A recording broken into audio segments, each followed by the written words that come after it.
katakan kepada Sunan Ampel.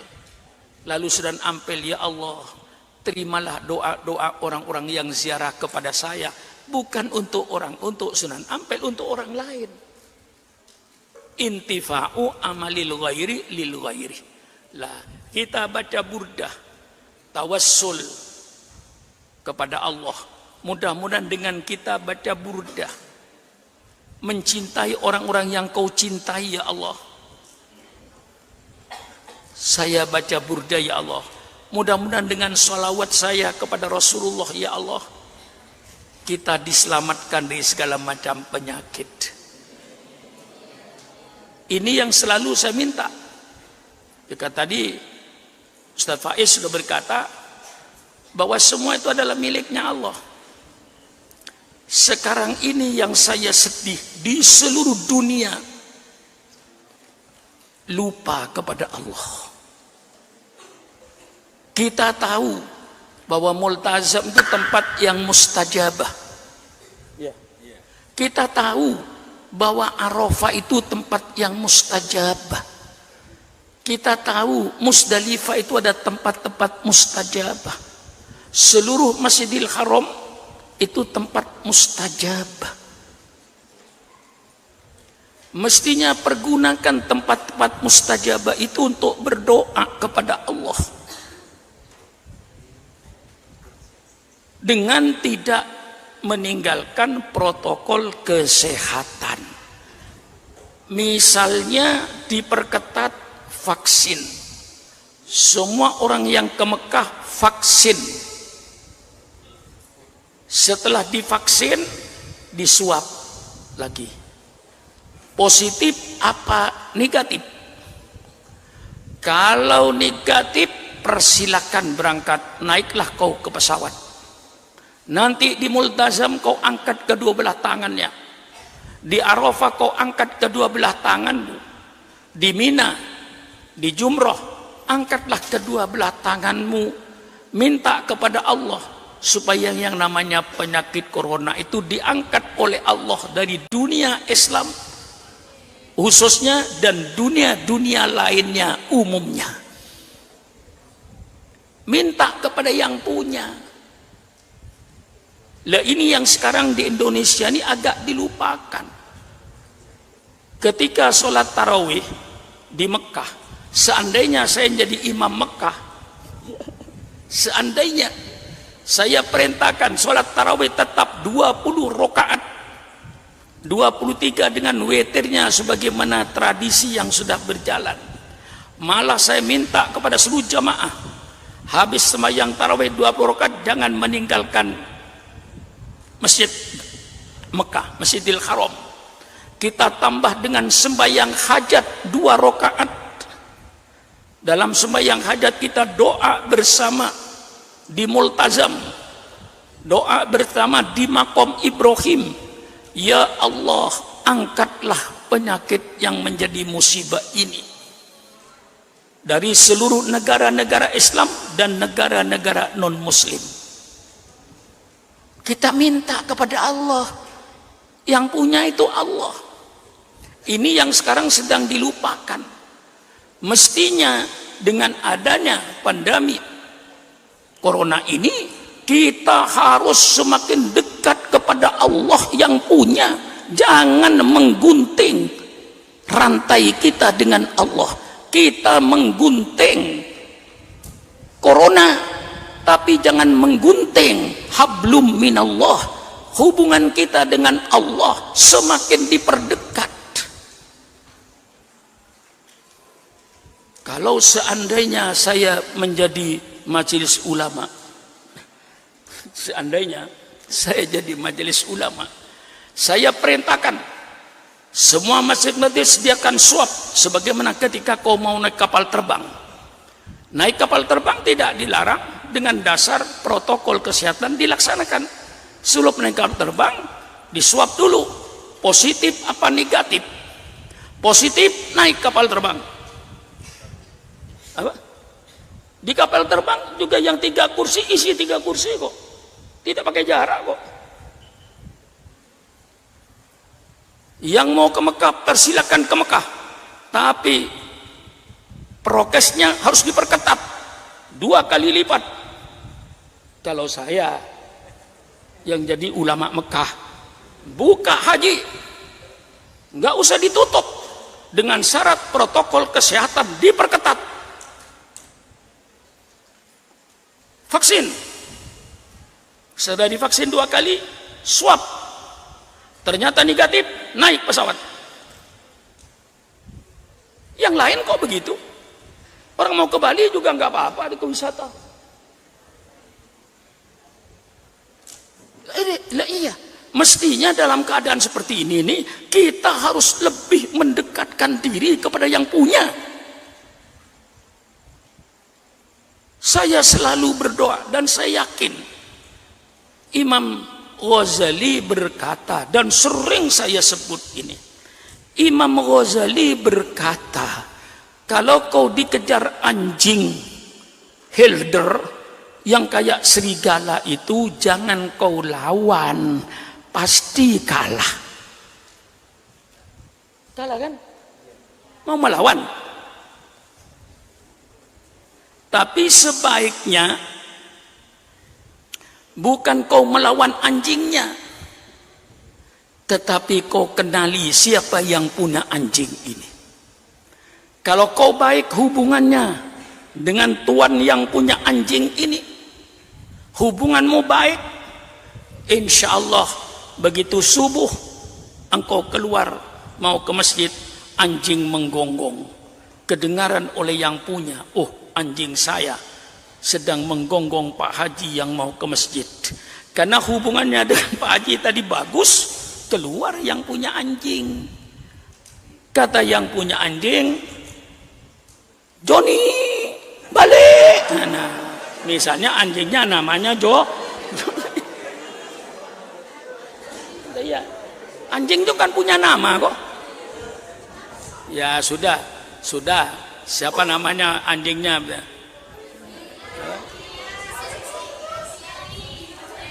Namanya Pus misalnya.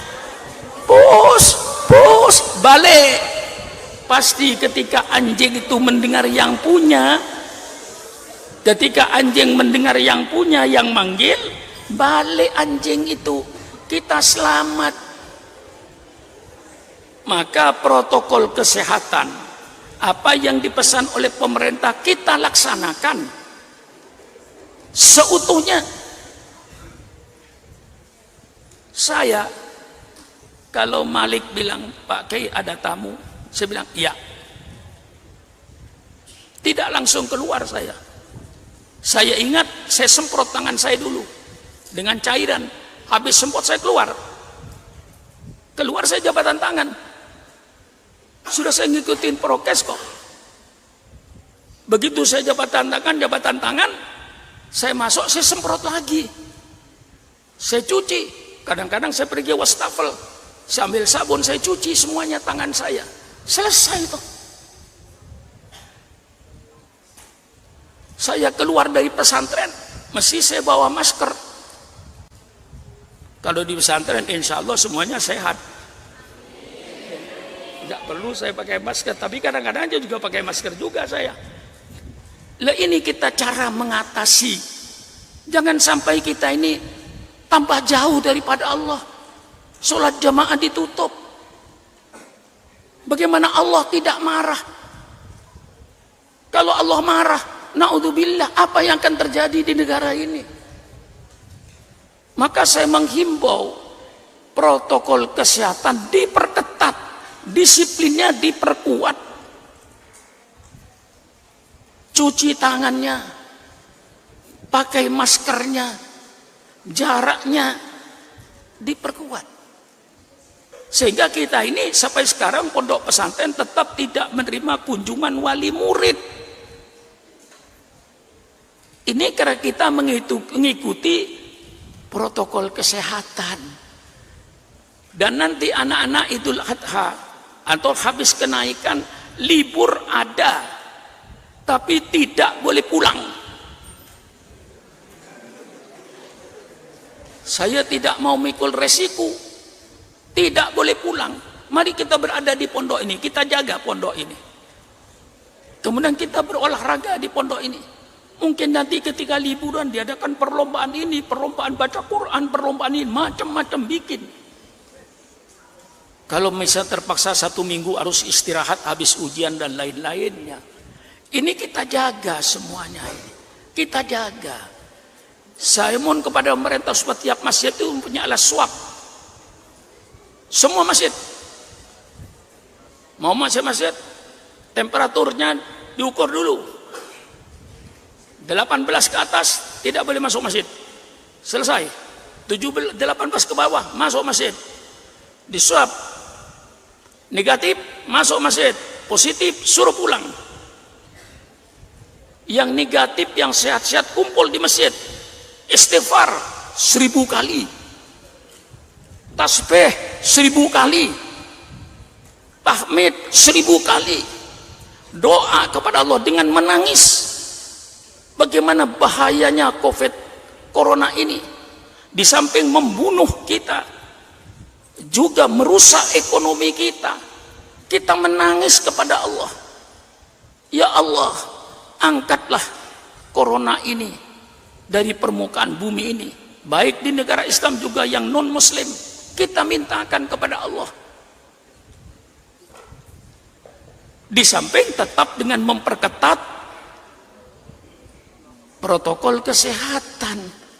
Lah kalau orang pergi ke Bali, asal di swab negatif suruh naik kapal terbang kok. Tolong saya kepada pemerintah mohon supaya alat swab itu setiap masjid dikasih cuma-cuma.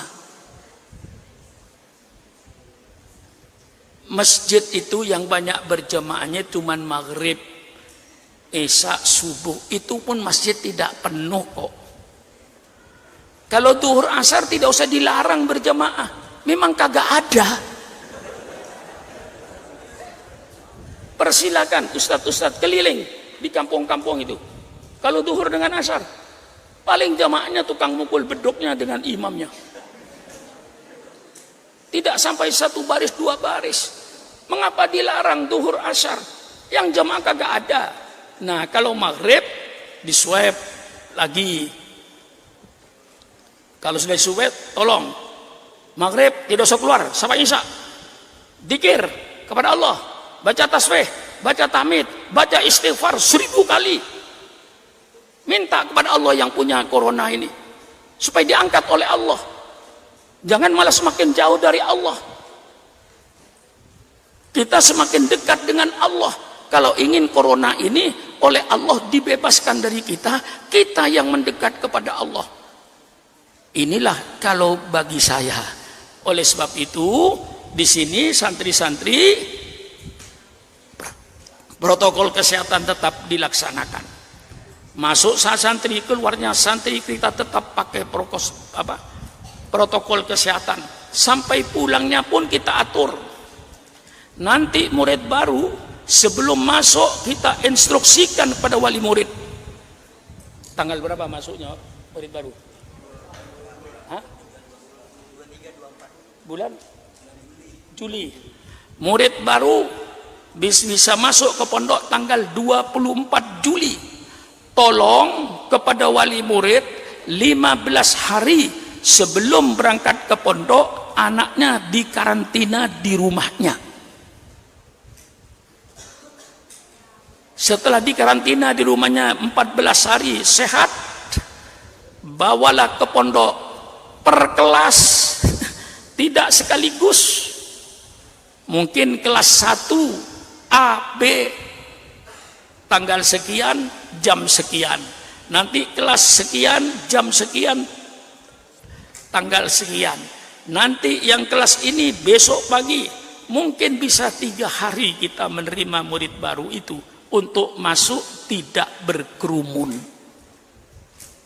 Kita takut kepada Allah, tapi kita takut kepada corona, tapi kita lebih takut kepada Allah. Jangan lebih takut kepada corona daripada kepada Allah, sehingga karena takut kepada corona perintah-perintah Allah diremehkan. Bukan marah, ngasih tahu.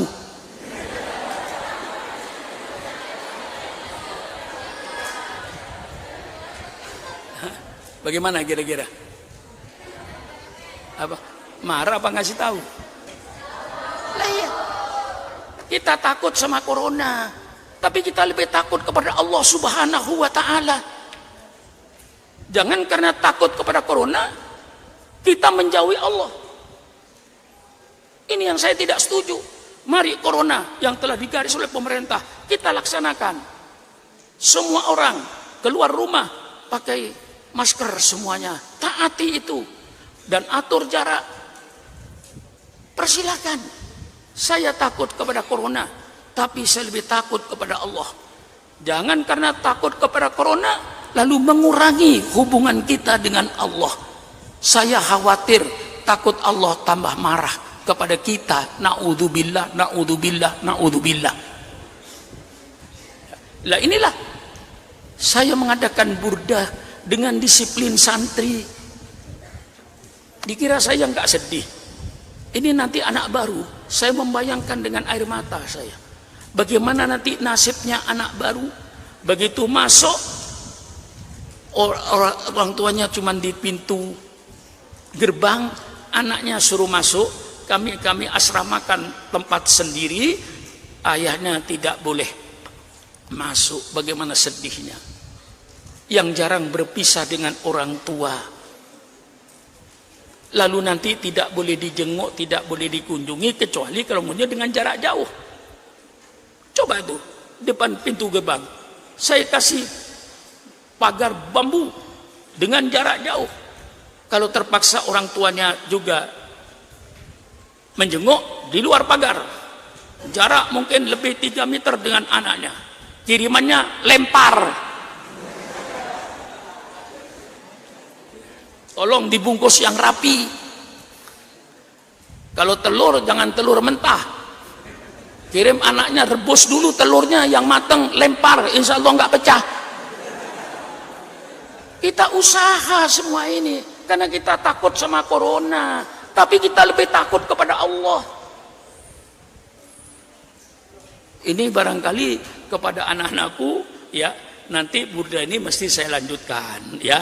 Nah, saya ada satu mungkin takut nanti anak-anakku di luar menjumpai, ada yang mengkritik burda ini. Sejak dulu yang mengkritik ada. Yang dikritik syair, ya akramal khalqi ma liman aludu bihi siwaka indahulu lil hadithil amimi. Ini dianggap musyrik karena dia minta berlindung kepada selain Allah. Jangan dibaca ininya, dibaca keterangannya, indahululil hadithil amimi, pada sedang terjadinya kejadian yang merata itu nanti di padang mahsyar. Indahululil amimi itu nanti di padang mahsyar. Di padang mahsyar itu nanti semua orang pada bingung. Matahari sudah dekat dengan kepala kita, panas, semua umat pada mengeluh, bagaimana ini, bagaimana ini, bagaimana ini, bagaimana ini. Datanglah dia kepada Nabi Adam. Hai Nabi Adam, engkaulah bapak kita, Nabi yang pertama, tolong kami, tolong kami, tolong kami. Nabi Adam, ini bukan hak saya. Pergilah kau kepada yang lain. Pergi kepada Nabi Nuh, ditolak oleh Nabi Nuh. Didatang sama Nabi Ibrahim, ditolak oleh Nabi Ibrahim. Datang kepada Nabi Musa, ditolak oleh Nabi Musa. Datang sama Nabi, ditolak oleh Nabi Isa. Datanglah kau kepada Muhammad. Nah, Nabi Muhammad ini oleh Allah, dikasih oleh Allah. Bukan Nabi Muhammad yang bisa memberikan syafaat. Oleh Allah diizinkan. Nah, itu lihat. Diberikan fasilitas pada Nabi Muhammad untuk menolong umatnya. Isfa' lana ya Rasulullah, tolonglah kami ya Rasulullah. Karena Rasulullah dikasih hak untuk menolong, memberikan syafaat pada hari kiamat itu. Datanglah kepada Rasulullah, baru Rasulullah minta kepada Allah, ya Allah tolonglah selamatkan umat. Bukan Nabi Muhammad yang memberikan pertolongan. Nah, buat minta tolong juga kepada Allah, ya Rob, ya Rob, ya Rob, ummati, ummati, ummati, ummati, ya Rob, ummati. Allah turunkan pertolongannya. Pakai tawassul Nabi Muhammad, bukan berarti syirik. Ini takut nanti anak-anak di luar tidak bisa menjawab. Ya akramal khalqi liman aludu bihi siwaka inda hululil haditsillah. Ketika terjadi bencana yang merata, ialah nanti di padang mahsyar. Semuanya bingung minta tolong sama siapa? Minta tolong Nabi Adam ditolak, minta tolong Nabi Nuh menolak, tolong Nabi Ibrahim menolak.